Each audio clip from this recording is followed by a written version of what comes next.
Welcome back to World Crisis Radio. Webster Tarpley here in Washington, D.C.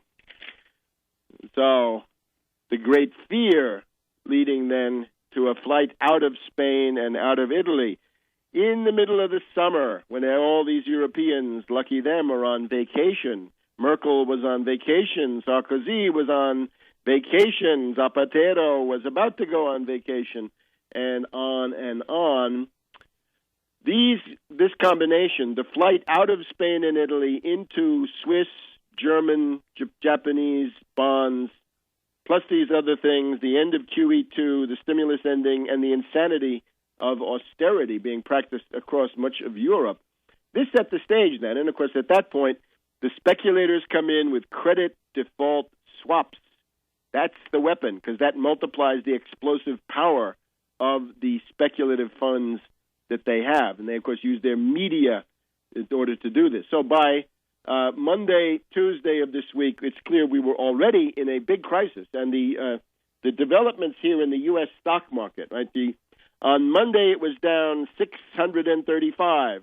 On Tuesday, it was up 430. On Wednesday, it was down 520. On Thursday, it was up 423. The down days are European banks dumping U.S. shares, raising liquidity. Banks that are approaching bankruptcy do everything to raise liquidity. Another reflection, the oil price falling. It proves to you how much of that oil price is pure speculation. Because when the banks are about to go bankrupt and they've got to sell the contracts that they had been buying, the long speculation a la hausse that they've been doing on oil, then you see the price gets down to something a little bit more recognizable, although still way too high. On Monday afternoon, and then again on Wednesday afternoon, we saw evidence of heavy plunge protection team. And I think it was the Wednesday afternoon, in the last hour, the plunge protection team came in big time and basically jacked up the market by 600 points. The PPT, otherwise known as the President's Working Group on Financial Markets, founded by Nick Brady back in 1988-89. I'm the first one to have written about it in the original Bush biography, George H.W. Bush, the unauthorized biography. The Brady system of drug markets, it's all in there. Grows out of the study made in the Reagan administration after the crash of 1987. It's got to do with using options and futures in Chicago to updraft the stocks in New York, and of course it's much more complicated and sophisticated now. So by Tuesday, Wednesday, it's clear we've got a big crisis, and the detonator is the S&P attack on the United States, but it also then plays into the existing European banking crisis, carefully created by the hedge funds since the end of 2009 with the Dubai crisis. So once you've got Greece, Portugal, and Ireland getting a bailout from the European Union, specifically from the European Financial Stability Fund, EFSF, then who do you attack? Well, you move up and you attack Spain and Italy. Once you've got them under attack in a crisis of great fear, when the United States has been downgraded and everybody's looking at the list of other AAA countries, France stands out. France is a country that can be attacked, and this is what happened then. After the attack on Italy, beginning on the 11th of July, just about a month later, France comes under attack. And this is done using the tried and true method of misleading, exaggerated, or simply invented newspaper reporting. For example, you can go to the Le Monde website and you will see a tweet put out by The Guardian, the London Guardian, based on Reuters. Will SocGen do a Lehman? In other words, is the French bank Société Générale about to blow? Are they bankrupt? Are they on the verge of declaring insolvency? And then at the same time, on the same afternoon, a little bit later, the Alphaville commentary of the Financial Times, also online, SocGen reported to be selling gold below spot. So they're selling gold at a price which is lower than what you should be able to get in the immediate market. These two things together focus tremendous negative attention on French stocks bank stocks in particular. Not only was Société Générale way down, but Crédit Agricole hit hard by the same wave, and BNP Paribas also hit hard.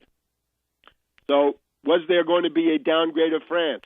Were they going to be reduced from AAA to AA or AA plus? Were one or more of the French banks on the verge of bankruptcy? Now, again, the merit of the question of their solvency is a different one.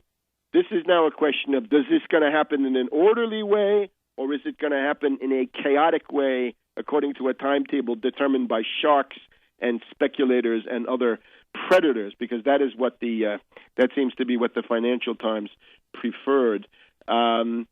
Remember last year, at a critical moment for the euro, you'll remember that our dear friends at the Financial Times and other British organs were putting out reports about China selling euros, and it turned out, no, it was not China selling euros, but China was actually buying euros.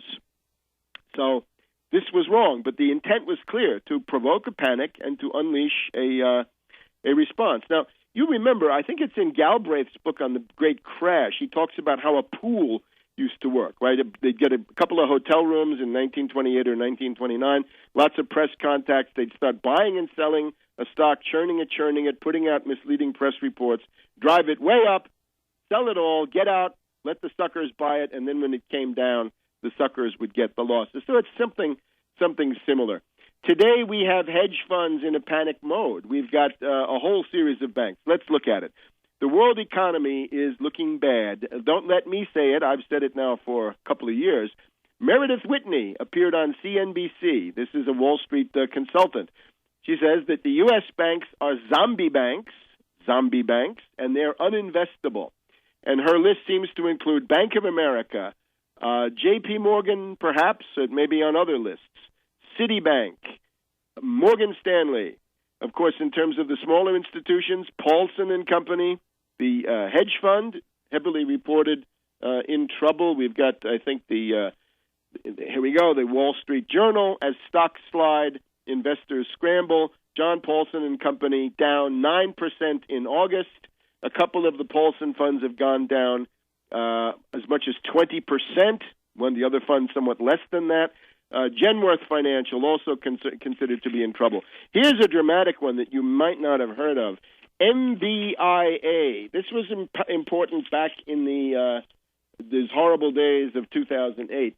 MBIA is a bond insurer, and MBIA was down, I believe, on Wednesday or Thursday, 89%.